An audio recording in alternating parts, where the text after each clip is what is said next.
Okay, I'm live here with 52 weeks of Swift and episode 3. And the idea here is that I'm going to go through the material in Swift, the programming language guide, and just step by step go through each of the sections of the language guide.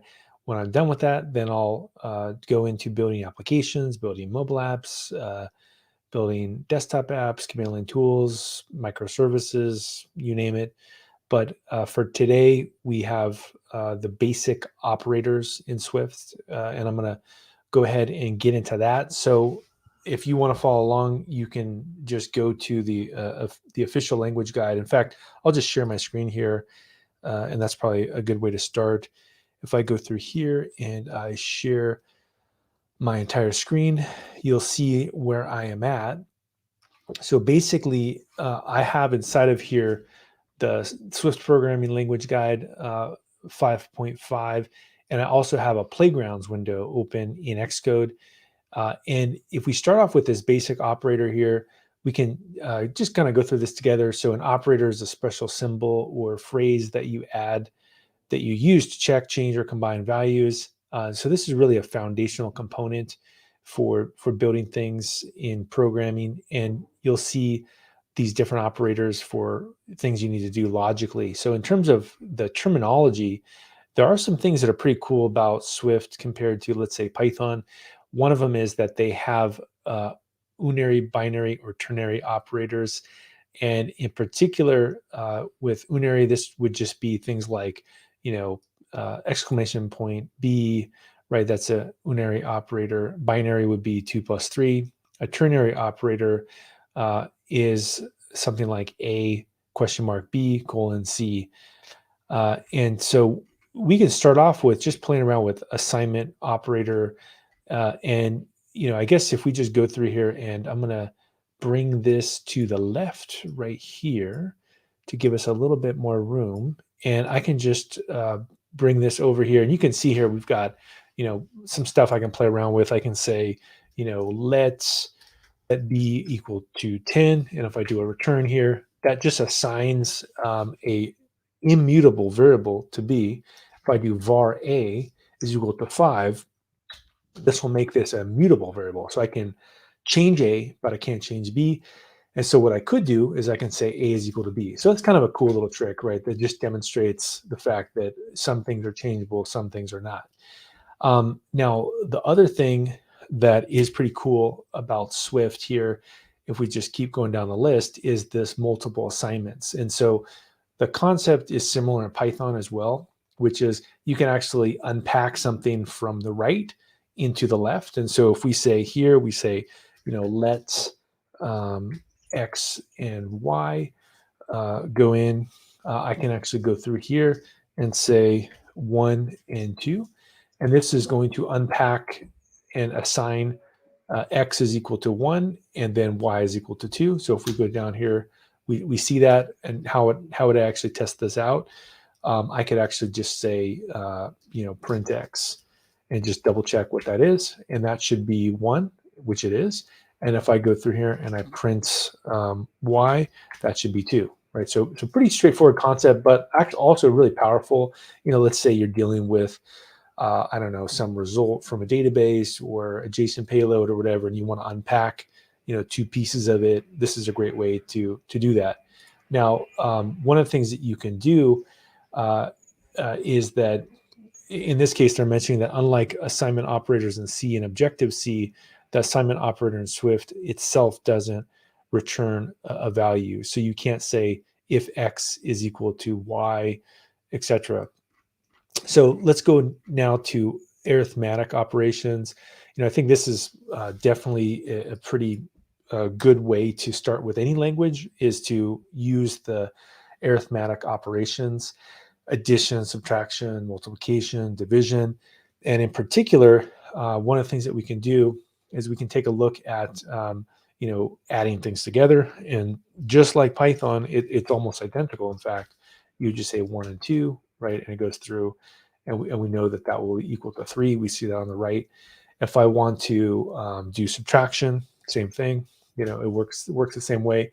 You can do it with or without white space. I think it looks a lot more clear to have white space in between. Say 2 asterisk 3 would be 2 times 3. It goes through and gives us a result of 6. And I also could do, a decimal operation. So I do 10.0 and then slash 2.5. There we go. And this gives us a result. So that's one of the better ways to learn a language, is just to use these operators.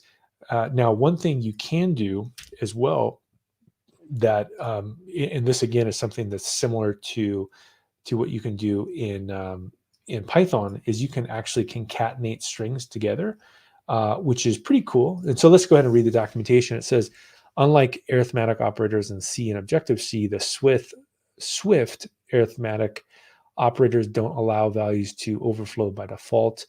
And so you can see here the addition operator is also supported for string concatenation. So if we go through here and we say hello plus world and I return, it will go through and it'll print the hello world. So that is kind of cool. So, if you wanted to build out, like this space plus is space, I don't know, a phrase, or whatever you could just put, you could do the old PHP style string concatenation. You'll see a lot of people do. This is a phrase, right? And then it goes through and it builds it out into a sentence. So that is kind of a cool little thing to do. I would be curious what the performance characteristics are of that. Typically, the performance isn't great when you do string concatenation, but because there's a compiler with Swift, it's hard to know. The remainder operator as well is something that we know from our days of elementary math. And so if I want to go through and build that, I can actually do 9% for, and this will give us, what will this give us here? It looks like it will give us the result of 1. And so basically, this is going to round this off for us, right? Because if it's 8 divided by 4, it would be 2. So to determine the real answer, what we would need to do is tweak things a little bit. So we would say,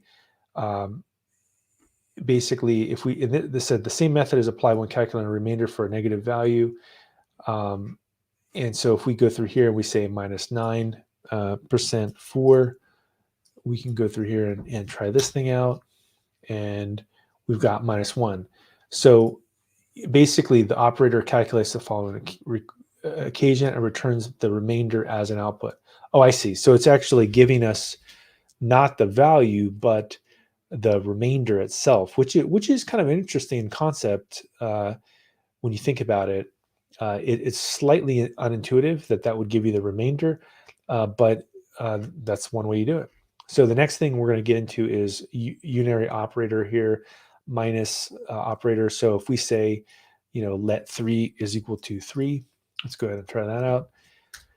And so again, this is creating an immutable variable. We can say let minus 3 is equal to minus 3. We'll go ahead and return that. And we say let plus 3 equal to minus 3. And what does that do?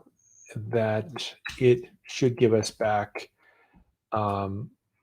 it should, the Unary minus operator is prepended directly before the value. It operates without any white space. So it's just really showing us how to do subtraction here.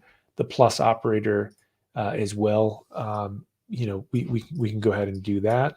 And so in this case, not that exciting actually, but let's go ahead and do this. Let's put this in, and then let's put in the let also minus into here, and then it's able to show that we were able to get that code to work. So the next thing we can do is compound assignment operators. So this is really common in a for loop, for example, is to basically accumulate something. And in this case, I'm going to go through here. I'm going to say var a is equal to 1. We say a plus equal to 2. So it just appends or adds that value inside of there. And so in this case, what did I screw up here? I didn't put a space. There we go. And said can there we go. So we've got a 3. So then if I did this, if I said a plus equal 2, you could do another a plus equal, and then we could do a 1. And so you could just keep basically appending to that same variable because it is a mutable variable, and this will actually just add to that value. So this would be something that would be very common in a for loop. Okay, next up we have the comparison operators, and this looks very similar to Python. In fact, I would say identical to Python, and that equals, you can see here, a equal is equal to b. That's a quality. So if you're testing, is a equal to b, and then doing some kind of, conditional statement, you could also say not equal. So if a exclamation equal b, if a is not equal to b, then do some other thing. If a is greater than, or a is less than, or greater than or equal to, or less than or equal to. So very, very similar to many languages, including Python, which is kind of the gold standard for logic. We can go ahead and try these things out. So if we want to go through here and play around with this, we could go through here and we could say 1 is equal 1. Yes, that's true. We could say, 2 is not equal to 1, right? That's true. We can say, is 2 greater than 1? We know that's true. If 1 is less than 2, is that true? And then we say, is 1 greater than or equal to 1? We know it is equal to, so it's true. Or 2 is less than or equal to 1. And we could even do, is 1 equal to 2? There we go. We finally got our first fall. So that's a fun way to play with these equality operators. Okay, so here let's get into a little bit more meaty details here with comparison operators.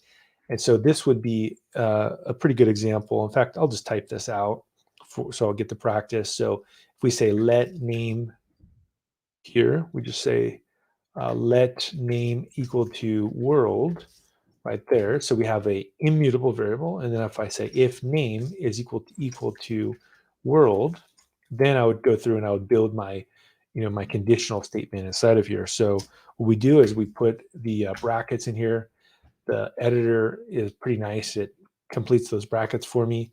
I then go ahead and I say print, and I say hello world. There we go. And now I need to do the else section.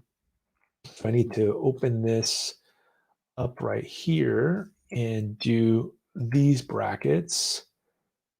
There we go. And then it'll complete that for me. And what I will say is else, and then we'll put this bracket. I believe I'll just need to say else.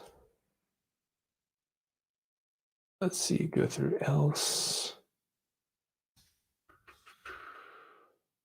We need to change these brackets around here, which is this one will go here, and then this one will come here, and then we'll type in prints. I am sorry, and I'll do the formatting here with the string, and I'll say name. And I'm definitely learning a lesson here, which is that sorry, but I don't recognize you, which is that when it's a nested conditional, I should probably just paste it because it's harder to complete. So what am I missing here? I think I just am missing a bracket that this should work. Oh, extra at the top level here. So we've got this guy, extra if. Yeah, well, it's I'm going to be lazy and just say it's too much. There we go. Let's go ahead and put this in here. But basically, the whole point isn't that the brackets are bad.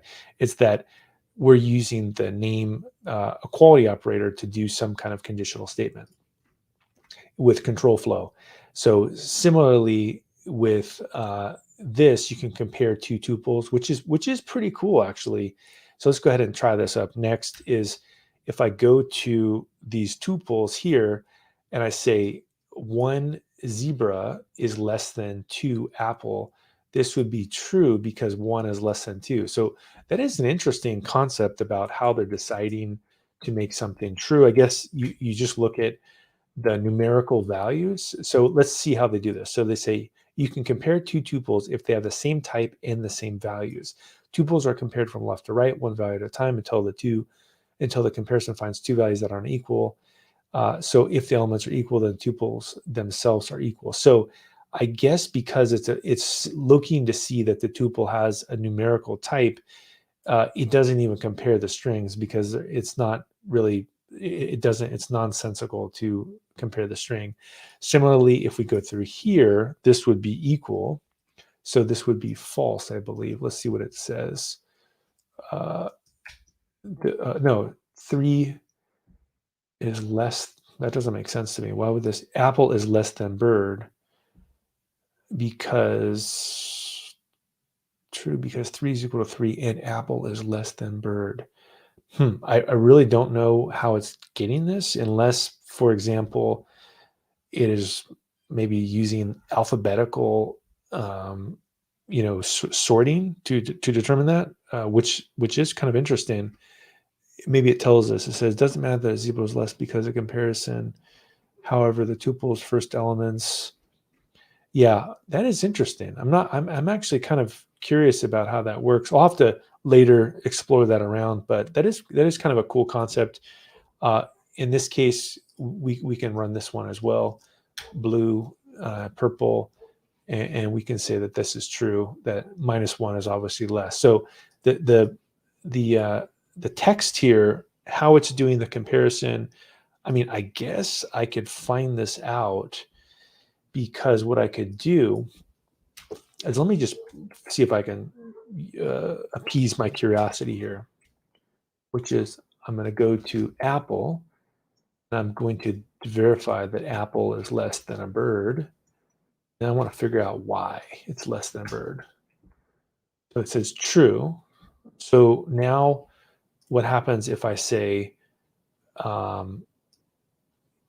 if we change this to Bapple, and what happens? And I change this, let's change this to big, and we'll change this to what's past I would be, I don't know, BRB, and let's see what happens.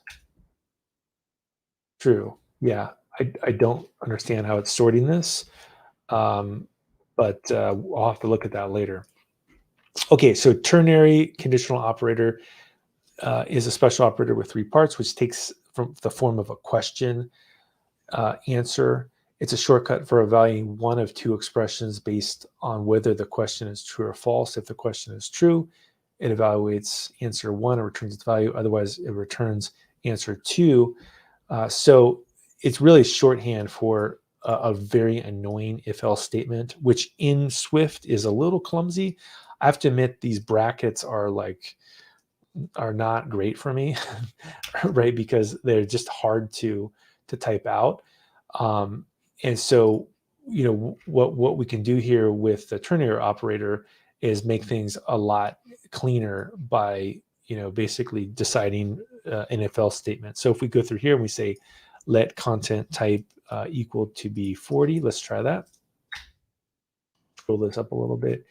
And we say, let has header equal true. Okay, that makes sense. And we say let row height equal content height plus hash header. And here's our ternary operator. And so what we're doing is basically we're saying that the row height should be 50 points taller than the content type if the row has a header, and 20 points taller if the row doesn't have a header. So yeah, it's kind of a cool little conditional statement here, and very logical. So you can see how this was 4 lines of code.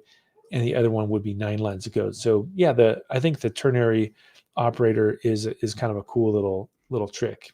So now if we look at nil coalescing operator, it unwraps an optional A if it contains a value, or returns a default value B if A is nil. So that's definitely pretty cool too, that this is a very common thing in Python where you have to handle, null values. And it's neat that we've got a nice way to do this in Swift here. So we say A, if not nil, right? We can't find A in scope because there's no A. We haven't defined it yet. Let's go ahead and go here though, and let's go ahead and do a actual example of this, which would be, we go through here and we say let, let's go here and say let default color name. Let's go ahead and do that. There we go. And then we say var user defined color name.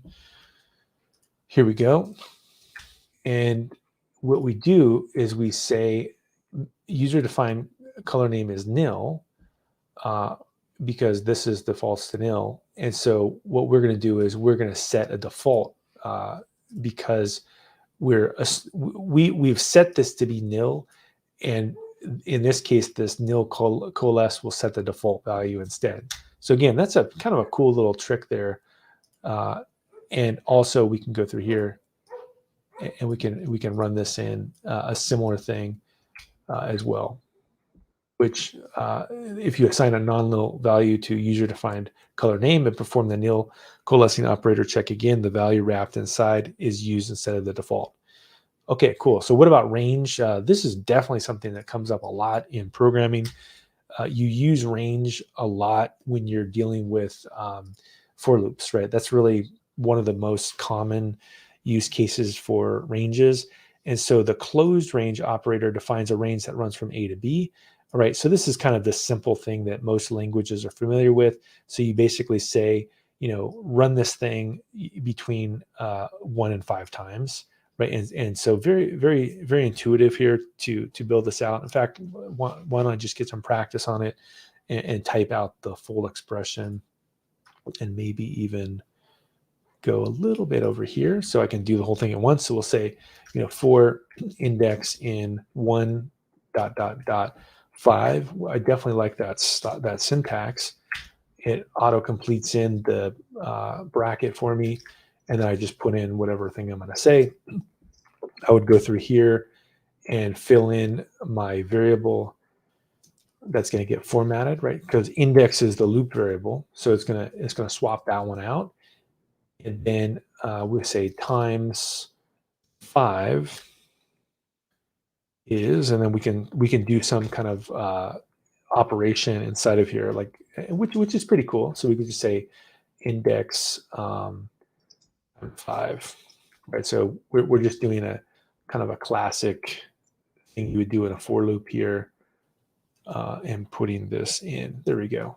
Right, that looks pretty good, and I can see this thing appears to be syntactically correct. So we say print times 5 is index 5. What am I missing here? This looks correct, but just for speed, I'm going to paste this in and just, there we go. So I don't know if I made a mistake or not. Expected, oh, well, I need a bracket here. There we go. And we'll go ahead and run that. And then we see the output. 1 times 5 is 5, 2 times 5 is 10, 3 times 5 is 15. So pretty cool. So the half-ranged operator defines a range that runs from A to B, but it doesn't include B. It's said to be half open because it contains its first value, but not its final value. As with the closed range operator, the value of A must not be greater than B. If the value of A is equal to B, then the resulting range will be empty.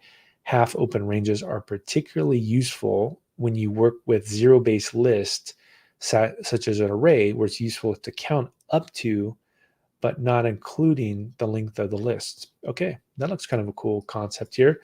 So in this case here, let's go ahead and build out a array, right? So an array in Swift is identical to Python. Essentially, you have these square brackets. We put some things in there. I define it as an immutable variable. I then can say count, and this will be names.count. So this gives me the number of elements in the array. So this would be similar in Python if you wanted to do, for example, len of names or something in Python. And so what I would do is I would say for I in 0, we do ... and then we use that count. And then we put in, again, our brackets here. We say prints, and I'm just going to copy this because I can't be bothered to type it. It's just, I'm too lazy. Let's bring this here and let's paste this in. There we go. Let's go ahead and run it. And there we go. Person is 1 is Anna. Person 2 is Alex. Pretty common. A one-sided range. This is a closed range operator that has an alternative form for ranges that continue as far as possible in one direction. For example, a range that includes all the elements of an array from index 2 to the end of the array. In these cases, you can omit the value from one side of the range operator. This kind of range is called a one-sided range because the operator has a value on only one side. Okay, so we know we have this names thing up here. And so basically, I believe that this is a slicing type operation. And so if we go through here, we're just going to start our loop essentially. Because I pulled out names. There we go. So let's just leave names in here and the count in here. And I'm going to paste in this. We'll say for name and name. So basically slice it from this section and only do the last two, start at index 2, which again makes a lot of sense. And if I wanted to do the other side and it's basically operate on the other side of it, I would go through. So they're just calling this something different than what I'm used to in Python, which is slicing from the top or the bottom. Interesting concept for sure. I could definitely see how it could be easy to make mistakes with this type of iteration. Okay, so another thing you can do is one-sided ranges can be used in other contexts. So you can't iterate over a one-sided range that omits a first value because it isn't clear. You could iterate over a one-sided range that omits its final value. Okay, so let's go ahead and try that out. This looks kind of cool. So if we go through here and we say let range, I like that. That's kind of a cool concept. Makes it look pretty simple. And then we can say range dot contains, and then we just say 7. Like basically is 7 in our range? That's false because that's beyond 5. But 2, for example, is. That's pretty cool. So logical operators. We're just talking about this, not A and B, A or B. So this is very common in Bash, right? You do this all the time. In fact, any kind of a Docker file or make file, you have these kind of, or pipe operations, you have these kind of logical not and or. And so, let's go ahead and run this out. Let's take a look. So we've got let allowed entry false here. And we can say if if this is false, essentially, then print access denied. So we'll go through here and we'll say prints access denied. And let's go ahead and do this out. There we go, access denied. So pretty straightforward. What about an and condition? So the reason you would do the and operation or operator would be, you have two conditions, right? And you want both of these to be true at the same time, or else don't do this operation. So let's go ahead and run this in. This one looks pretty straightforward as well. We go through here and we build this out. We say let enter door code equal true. That looks good. We say let past retina scan false. And then if I say basically if both the enter door code, this is so similar to Bash, passed retina scan, I would go through here and I would put in my statement. In this case, we'll say, hey, that's good, thank you. And the print statement is literally identical to Python, which is welcome if you're from the Python language. And then I can go through here. And then here's where I don't like this part of Swift, which is it's just really annoying, these else statements, because they're just really hard to get syntactically built. But I guess I'm getting the hang of things here. So you do the else here on a block. And then inside of this is where I put my logic, and I'll say, get out of here. Okay, let's go ahead and run this, and we can say, get out of here. So in this case, if enter door and passcode is true, print welcome. In this case, though, because one of them is false, we're going to say get out of here. Now, what about the logical OR operator? And the reason for this is to basically, count on one of the things being false in order to do some kind of operation. So it's definitely an interesting concept to use OR. It isn't that common that it happens, but it can be really clever to do this. So if we say has door key is equal to false, and then we say let's just, if they're big things, I'm going to just paste them in to be lazy. We'll say let's nose override password true, and then I'll say if has door key or nose override password, either one, then prints welcome. And then we again have our friend here, the else, which is wacky to me, the way it's formatted. But we go and we do our else prints access denied. Access denied. There we go. So we'll go ahead and do shift return. And we see that it says welcome because in this case, one of them was true. Basically, all that had to happen was just one of these is true. And so because one of them was true, we were able to be successful. If I change this to false, neither would be true. And so the OR would not work. And there we go. If both are true, it'll also work, right? Because the OR will allow us to just do either one, right? So either one potentially should work here if OR is true. Not sure why that is not. There we go. Welcome. Yeah, that looks like that works. Okay, so combining logical operators, you can combine multiple operators to create a longer compound expression. So this is very common as well. So if you're building some kind of logic for some system, maybe you're building a scan reader for a mobile app, you would go through here and basically say, hey, if this thing and this thing are happening, then go ahead and do this logic. There's also explicit parentheses. Sometimes it's useful to include these just to make things more easy.